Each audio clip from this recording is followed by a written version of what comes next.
Ce journal vous est offert par le FPI, Fonds des promotions de l'industrie, votre partenaire privilégié pour la réussite de vos projets.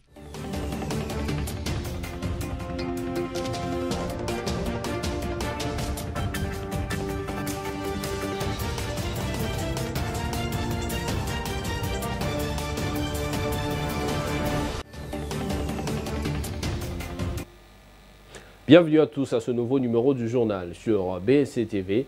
Dames et messieurs, voici tout de suite la charpente.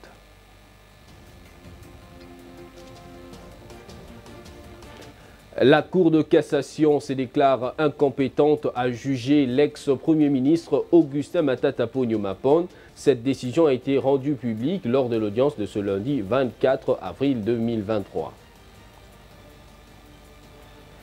Un grave incendie s'est déclaré ce lundi au lycée Mwanga dans la ville de Kolwezi. Selon les témoins, une trentaine d'élèves étaient blessés. Le drame a surpris les élèves en plein cours cet avant-midi.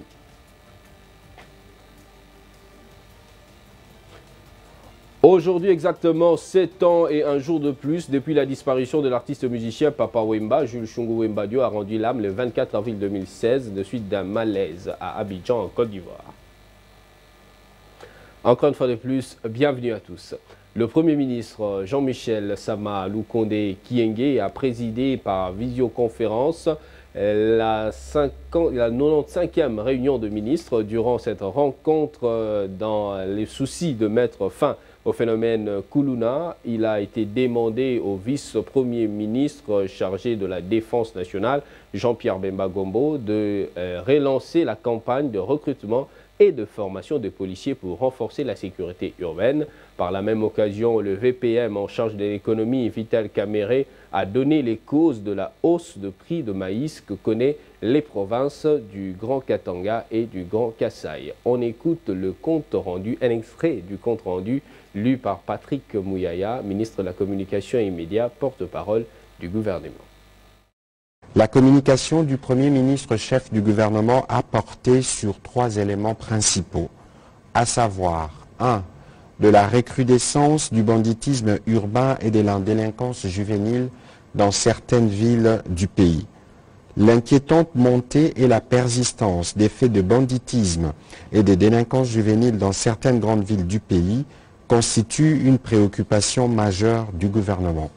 Pour le Premier ministre, ces actes de criminalité et d'un civisme inqualifiable dont sont victimes quotidiennement nos populations, surtout les plus vulnérables, doivent être combattus et réprimés avec la dernière énergie.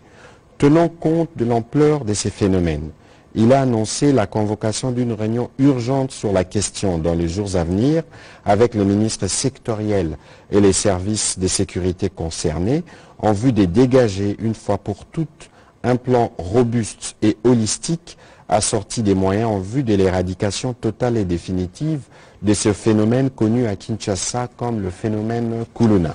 Prenant la parole, le vice-premier ministre, ministre de l'économie nationale, a brossé les causes de cette situation liée entre autres à la production locale qui reste faible au regard de la demande du marché, à la réduction de l'offre zambienne au coût élevé d'importation de ces denrées d'Afrique du Sud, ses répercutant sur le prix de vente en détail et la détérioration de conditions climatiques dans la région.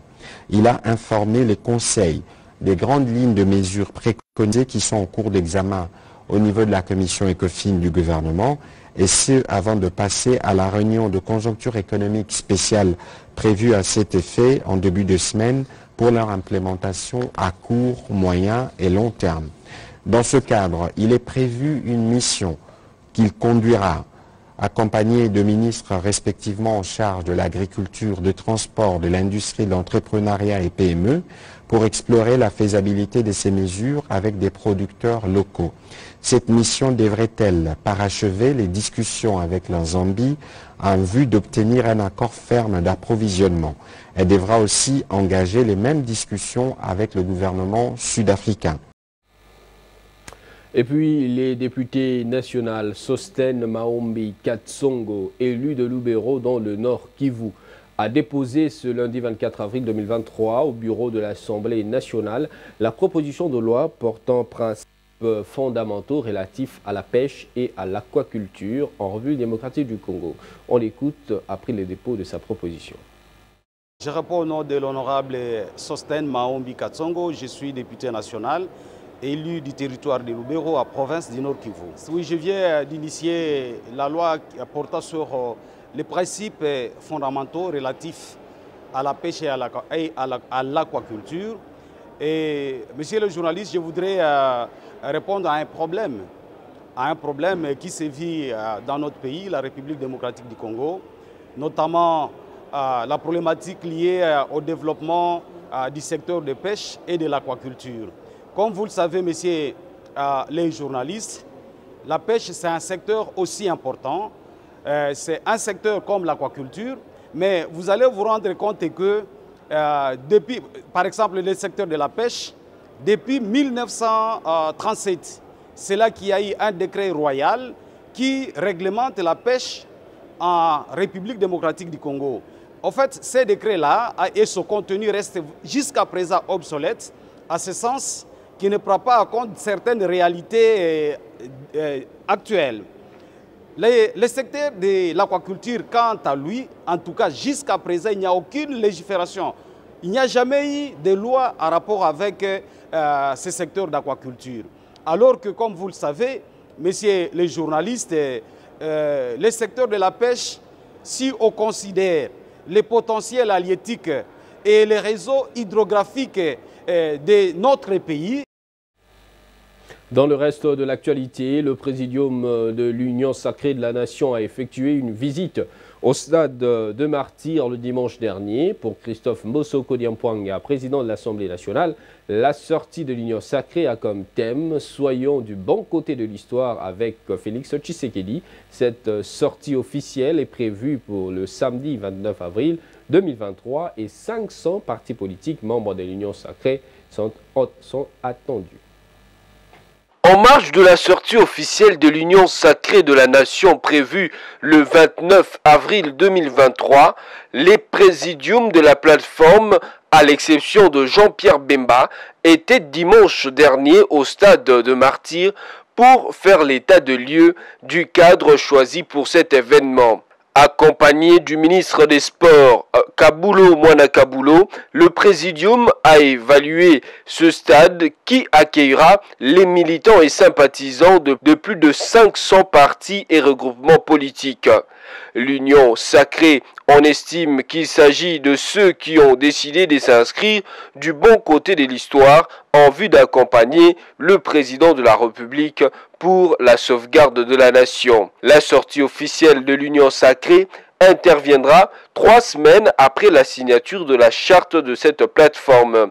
L'Union sacrée poursuit un seul objectif, la matérialisation de la vision du président de la République, Félix-Antoine Tshisekedi Tshilombo.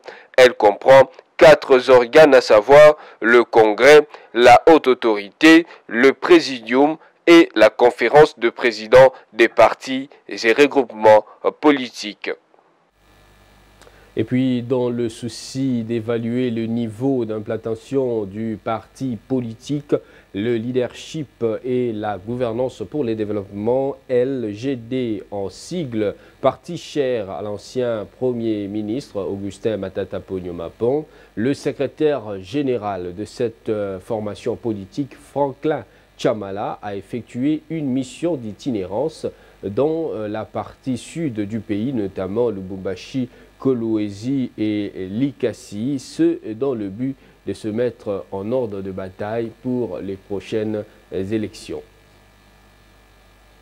Parlons toujours de l'ancien Premier ministre qui a procédé ce lundi 24 avril 2023 à un fructueux entretien avec le président du Conseil français des investisseurs en Afrique, SIAN en sigle, c'était à Paris en France.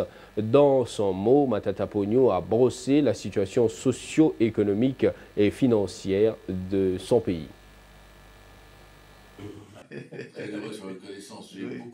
Le sénateur Matata Ponyo poursuit son plaidoyer pour une nouvelle gouvernance en République démocratique du Congo en vue du bien-être de ses populations. Actuellement, il séjourne à Paris, en France, où il multiplie des contacts avec les officiels français ainsi que les lobbies d'affaires, des groupes diplomatiques, ainsi que les organisations des droits de l'homme et autres. Ce lundi 24 avril 2023, en milieu d'après-midi, l'ancien Premier ministre congolais s'est rendu au 45 rue de la Chaussée d'Antin, 75 009, Paris, où siège le Conseil français des investisseurs en Afrique, CIAN en sigle. Ici, il a eu de fructueux entretiens avec le président de conseil, Étienne Géros, qu'assistait le secrétaire général Stéphane Dekam. Créé en 1901, le CIAN est une organisation patronale privée française qui rassemble les entreprises industrielles et de services, grands groupes ou PME, PMI, investis en Afrique. Et ces sociétés membres génèrent ensemble près de 80% de l'activité économique française en Afrique. Matata Ponyo a, lors de son passage, expliqué en long et en large la situation économique et financière de son pays, ainsi que sa vision pour une gouvernance réellement portée vers la croissance et le développement. Tout en plaidant pour des investissements français accrus dans son pays, il a exprimé sa ferme croyance en l'avenir de la République démocratique du Congo, son pays. Le sénateur Matata est, en effet, convaincu qu'un Congo véritablement libre, démocratique et prospère est possible à condition d'y mettre la volonté grâce à un leadership de qualité. Il a aussi plaidé auprès de ses interlocuteurs français pour une aide à l'instauration et au renforcement de la bonne gouvernance dans son pays. C'est de leadership qui constitue son offre politique pour sa candidature à la présidentielle depuis le dernier congrès de son parti politique, Leadership et Bonne Gouvernance pour le Développement. Ce congrès s'était tenu l'année dernière à Kinshasa, mais le désormais candidat à la présidentielle fait l'objet d'une véritable persécution politique pour ses convictions et ses ambitions au profit de son pays. La Cour de cassation vient de rendre ce lundi 24 avril 2023 son arrêt dans lequel elle se déclare incompétente pour poursuivre l'ancien Premier ministre Augustin Matata Ponyo dans l'affaire sur le présumé détournement de fonds du parc agro-industriel de Bukanga-Lonzo. Cet arrêt vient mettre fin au jeu de yo-yo auquel se livrait cette cour et le procureur général près la Cour constitutionnelle sur la même affaire. Le patron de l'enseignement primaire, secondaire et technique a rendu visite aux représentants légaux et chefs spirituels de l'église Kimbanguiste au centre d'accueil de Kinshasa. C'était le week-end dernier. Au menu de leurs échanges, des questions autour de préoccupations des établissements scolaires conventionnés de l'église Kimbanguiste. Objectif, trouver des solutions à ces différentes préoccupations et maintenir permanent le dialogue avec les confessions religieuses consécutivement à la signature de la nouvelle convention scolaire qui lie l'État congolais avec les confessions religieuses. On écoute le ministre Tony Mwaba Kazali. Bon, c'est dans le cadre du partenariat éducatif.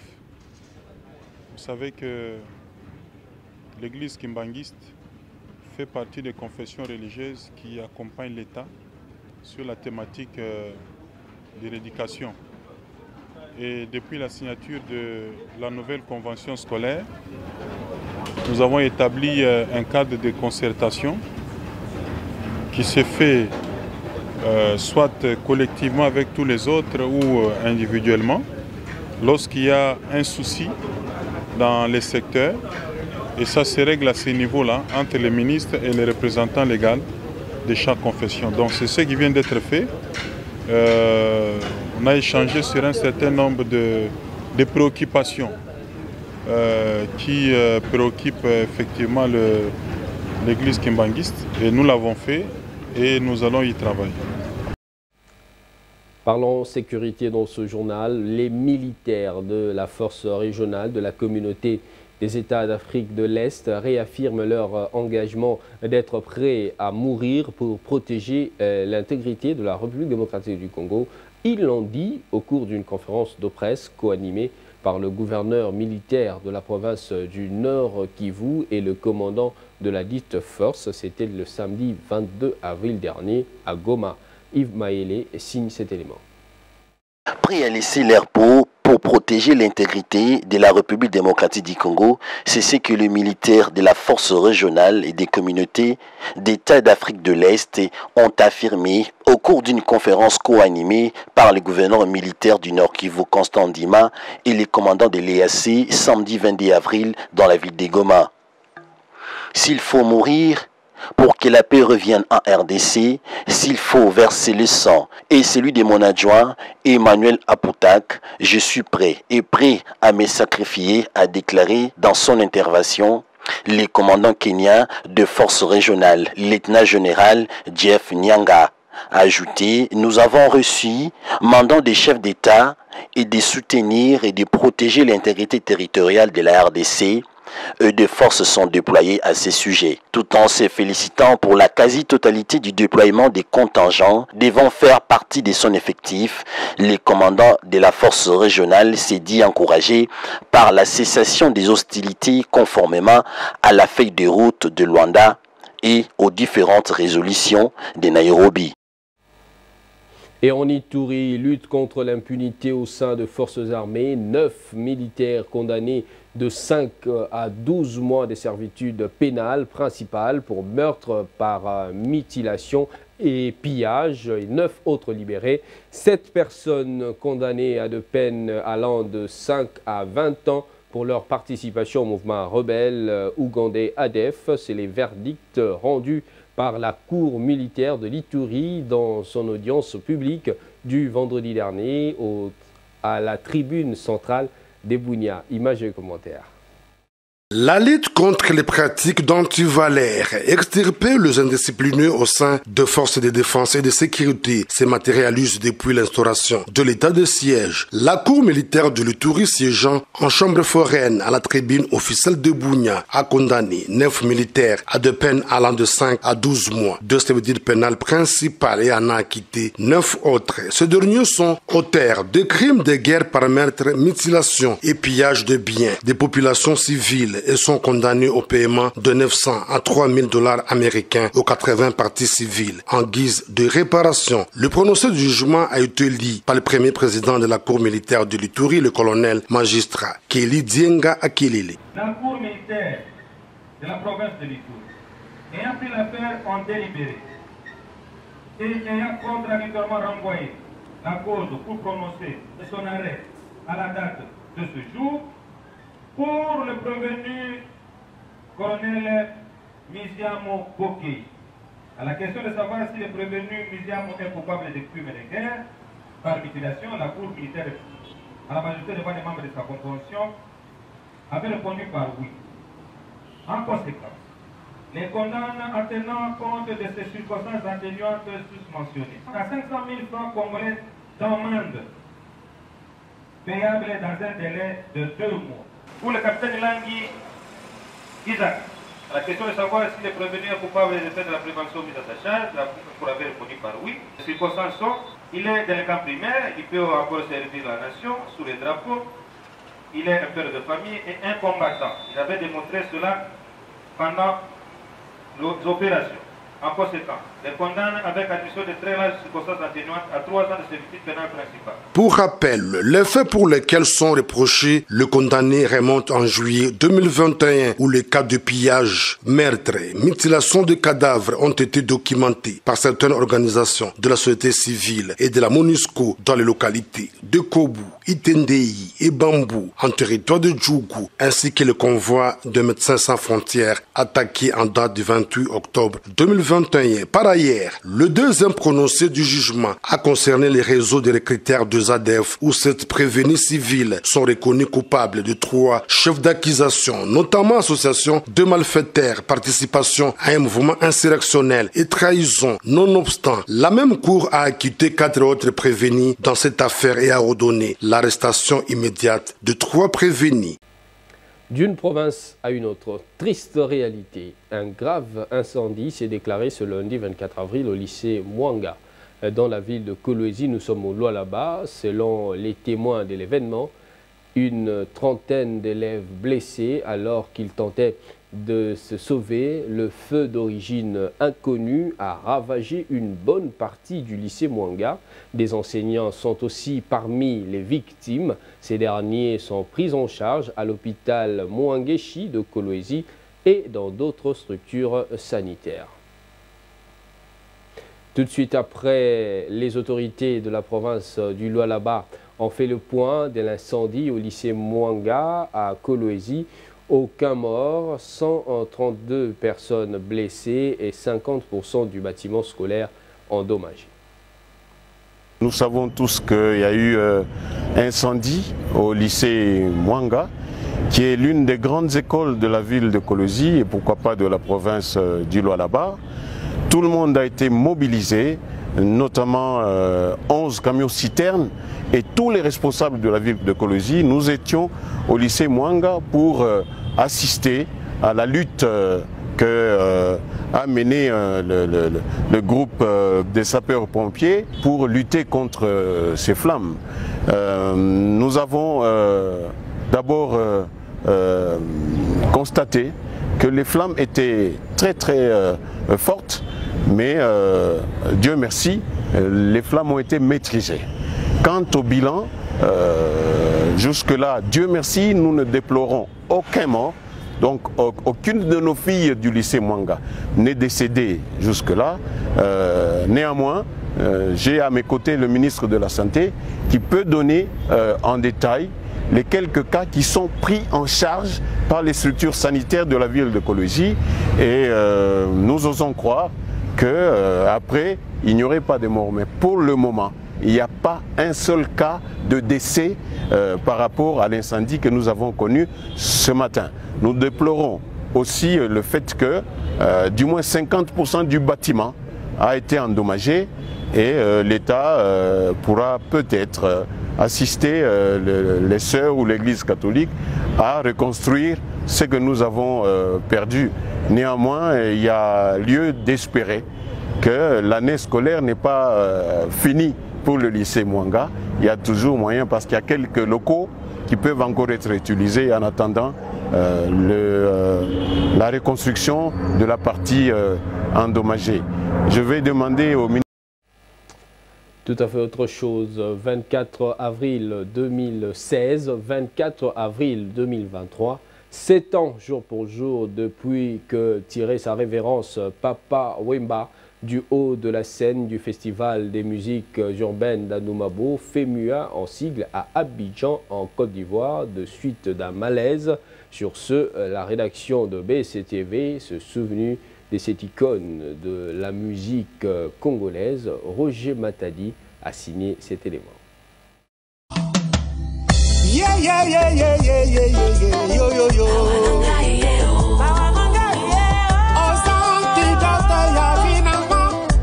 En ces jours du 24 avril, le monde de la musique africaine et congolaise en particulier commémore la disparition de Papa Wemba, décédé à Abidjan en Côte d'Ivoire.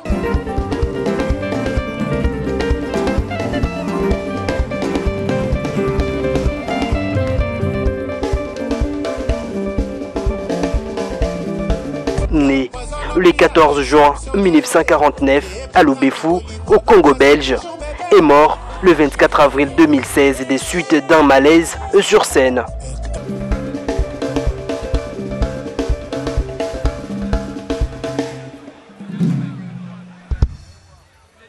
Chanteur, auteur, compositeur, dirigeant du label Viva la Musica. Il a fait ses débuts à Zaïko Langalanga aux côtés de Nyo Kalongo.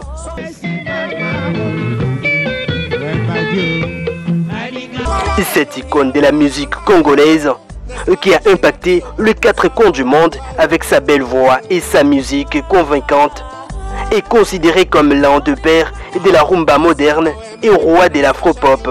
Jules Chungu a formé et propulsé plusieurs musiciens de renom international, notamment Kofi Olomide, King Kester Emenea, le père de Gims Juna Janana et bien d'autres. Parmi les titres de ces chansons, nous pouvons citer Chacun pour soi, Mama, Yété et 6 millions Yabasouci en featuring avec Nathalie Makoma. Et aujourd'hui, toute la RDC se souvient du travail abattu par les Kourou Yaka dans la musique congolaise. Une perte qui a suscité d'énormes regrets à l'endroit des Congolais qui ne se sont toujours pas remis de leur douleur. Cette date historique restera à jamais gravée dans la mémoire de tous les mélomanes. Maria Rosa, mon amour, rien de meilleur que toi. Que l'âme du musée Fulangenge continue de reposer en paix. Mesdames, Messieurs, voici le rappel de titre.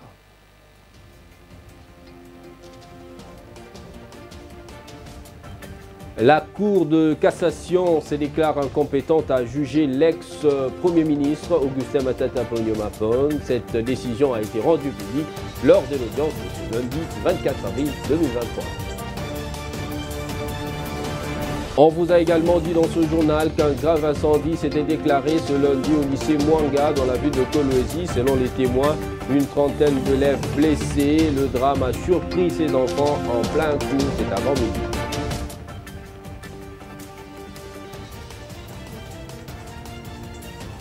Enfin, 7 ans très exactement depuis la disparition de l'artiste chanteur Papa Wemba, Jules Chungu Wemba Dio a rendu l'âme un certain 24 avril 2016 des suites d'un malaise.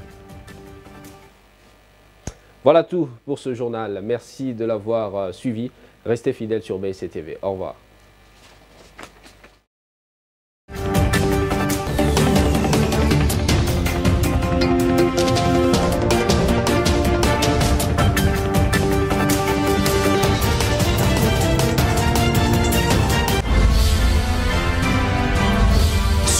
Vous a été offert par le FPI, Fonds des promotions de l'industrie, votre partenaire privilégié pour la réussite de vos projets.